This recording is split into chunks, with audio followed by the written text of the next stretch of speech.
I thought I'd talk tonight about the year in politics, man, because what? Fucking hell. I mean, you sometimes look at the Conservative Party and go, are you all right, lads?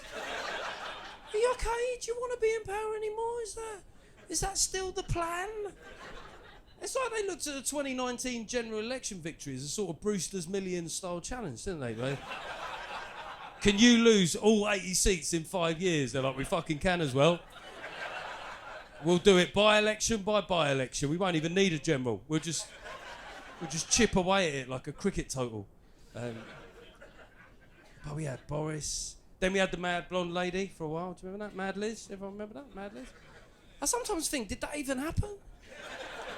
And then I look at my mortgage and go, yeah. Very much happened. She tried to have a little comeback recently, didn't she? Liz, at the Tory party conference. She's like, too soon, Liz, too soon. You know? It'd be like if Hugh Edwards was on the next series of Masked Singer. Like, take it off. Oh, fuck me, put it back on. Oh, Jesus Christ, Hugh, not yet. Too soon, Hugh. You got to do the jungle first, mate. If you do stuff, you got to go in the jungle and talk about depression with Tony Bellew. You can't go straight. You can't suddenly be a dancing fucking panda. It's been a weird year, isn't it? Where's respiratory nerve? Fucking do your job. Do your job. Just sat there, didn't you? This is the thing. On taxpayer money, you know, I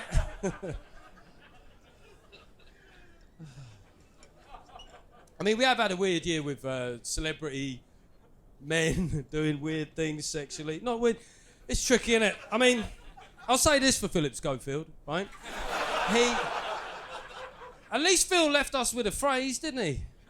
Unwise, but not illegal. It's a good... Well done, Phil. The entry-level requirement for all human conduct. Well done, you smashed it. That's the kind of thing I think men will still be saying in hundreds of years, like when they've messed up. Babe, what I did is unwise. It wasn't illegal. In the country we were in. At that time. Yeah.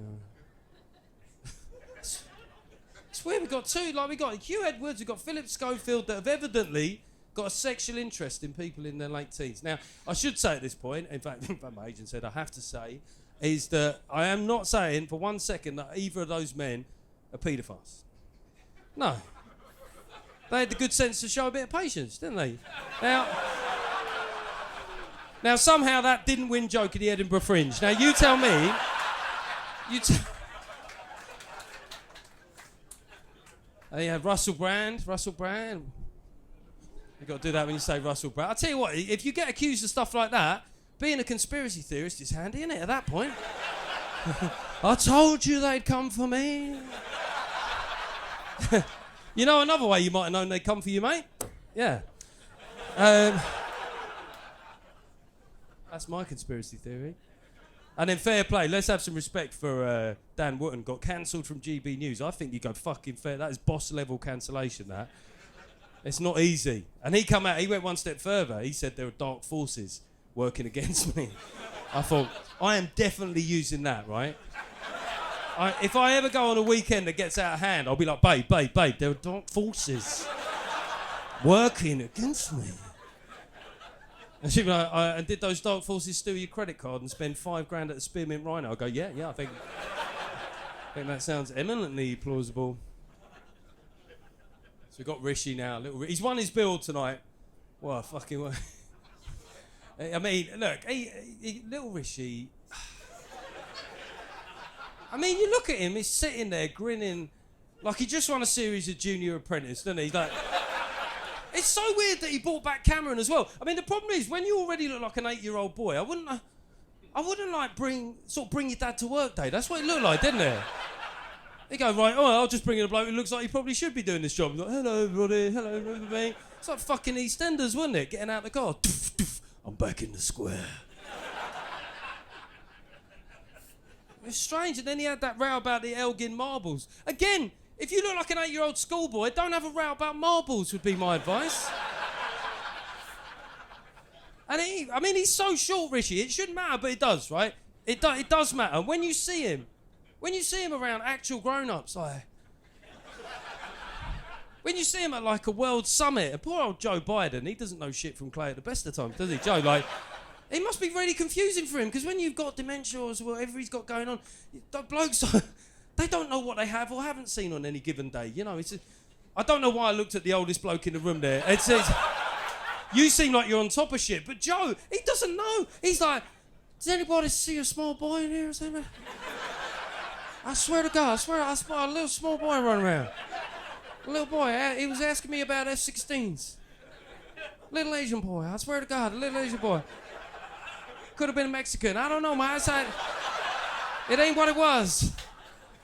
Yeah, beautiful hair, I'll say that much, yeah, beautiful. I might sniff that hair. You're like, no, Joe, do not. You promised you wouldn't. I mean, I would say this, right, Rishi's got, he's got no more cards left to play. I suppose the only card that he could legitimately play is the race card. And I'll allow for a moment of slight discomfort there because I'm not racist, but apparently I look like I might have dabbled. That's the general feedback. And let's be honest, I look like I should be defending a cenotaph. But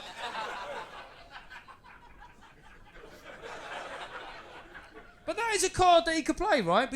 Because young people, their biggest fear is being perceived to be racist for even a second of their lives, right? So that would be what I would do. If you just wanted to go for a cynical attack ad for the next election, I would have on screen, like Keir Starmer, and then on the right, I would have Rishi Sunak and a little voiceover going, at the next general election, for the first time in British history, you've got a chance to vote for a Prime Minister of colour.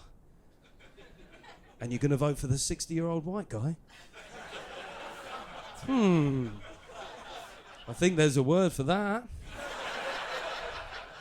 Vote Labour, vote racist. That's what I'd say. I just go all in on the diversity. I go, Ruth Davidson, get warmed up, love, you coming back on.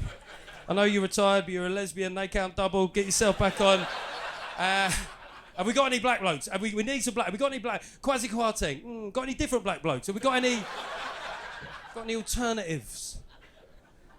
It's going to be Labour, you know, and that doesn't scare me like it once did, you know. But I do wish that Labour would have to do something to win it, you know, rather than it be sort of like bequeathed to them like a surprise inheritance of a mad uncle, you know, with syphilis. Like, it's just being given to them, isn't it? Because I suppose what's happened is like the Tories and the SNP, they've kind of imploded, and the whole thing reminds me of the final scene of Lock, Stock and Two Smoking Barrels, doesn't it?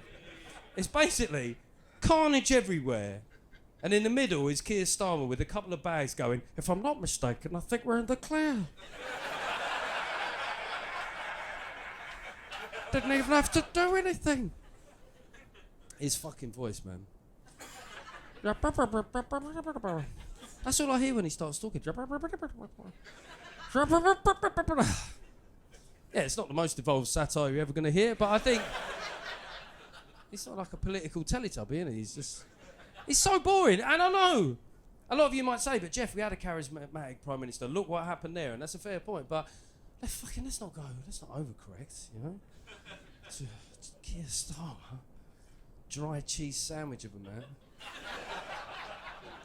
Kind of guy that would go on an Amsterdam stag do and actually see some museums. He would, wouldn't he? Oh, am I pearly? I've already been out, you know. They're the worst people. I mean, at this point, right, a lot of anger towards the government, right, a lot of apathy towards Labour. You'd think the Lib Dems would have some sort of foothold, but no one gives a shit, right? Because no one knows what they stand for. They've got no national platform. And when they do win these little by-elections, right, it's because they're sneaky little fuckers, the Lib Dems, right? They'll just say whatever works in any constituency. They'll be like, oh, we want to build houses here. And the people be like, we don't want new houses. Yeah, that's what I said, no houses. That's what fuck the houses, man. I'll just go on and set fire to that house over there. Because no one knows what they stand for. Ed Davey, right? I say Ed Davey, what are you picturing in your mind now? I don't fucking know. I just pictured a character, someone out of Coronation Street. I don't know what he looks like. Do you know what he sounds like? No. I could do an impression of him right now. None of you lot would know if it was good. Hello, I'm Ed Davey. That doesn't... He might sound like anything. The SNP, I mean, the SNP's troubles have cheered me up, I have to say. It's finally... Couldn't have happened to a nicer party. Think about them, right? It was when they originally won all those seats in Westminster in 2015. You had to say, at the very least, they had outsider energy, you know? They were disruptive. They come down in that train like a firm, didn't they? Fucking SNP, man, right? We're coming down to Westminster to fuck shit up, right? And they ruffled a few feathers, but now they're sort of part of the furniture. And I've noticed that some of their politicians, they want to seem Scottish to the people back home, so they throw in these weird little parochial phrases sometimes at PMQs, like, "Oh, I just want to say to the minister in response to his points about GDP, we have a wee phrase back in my constituency of McDuncan on the papoose. We say,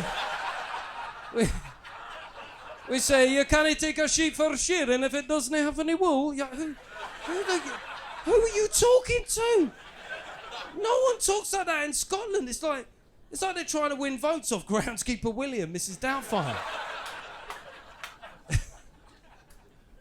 You know, and that's the weird thing is, like, I know that there'll be people watching this sort of thinking, well, they want the Tories out, but they're not excited about Labour getting in. Were you excited about getting Labour getting in, mate? You excited about anything in your life generally? He's fucking happy, of course he is. I was just about to ask you, just sitting there like he won 20 grand off a fucking scratch card. No, the thing about Labour is they're not going to do anything radical, are they? They're not. Like, Keir Starmer's not the guy. He's not going to reform drugs policy. If that was going to happen, you'd have thought that would have happened under Boris, really. And that's the thing, is the British public are actually broadly in favour of some reform of drug laws, but the two parties, we're more liberal than the two parties, but on the other hand, we're more conservative than the two main parties when it comes to, like, the death penalty. You know, the Tory MP Lee Anderson, he came out and said that he thought it should be brought back for the most heinous crimes, right? And all the liberal commentators were like, who thinks this? Who thinks this? You're like, quite a lot of my family. Yeah. And not even for the worst stuff, man. I'm just trivial shit, like people parking outside of their house, like. I don't even mean the drive, I just mean the bit of road they can see from their kitchen. Maybe that's what we should bring back the death penalty for. Real, just annoying stuff, like stuff to wind you up. Like people who haven't yet worked out you can pull the petrol hose over to the other side of the car. I would shoot those pricks in the face.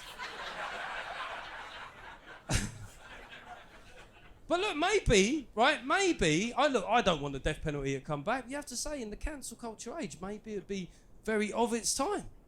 What could be more cancel culture than just hanging a bloke? Imagine that if you come out tonight. There's some geezer just swinging from the gallows. Like, fucking hell, what did he do? What did he do? He misgendered somebody on the One Show. I dare say he got off lightly.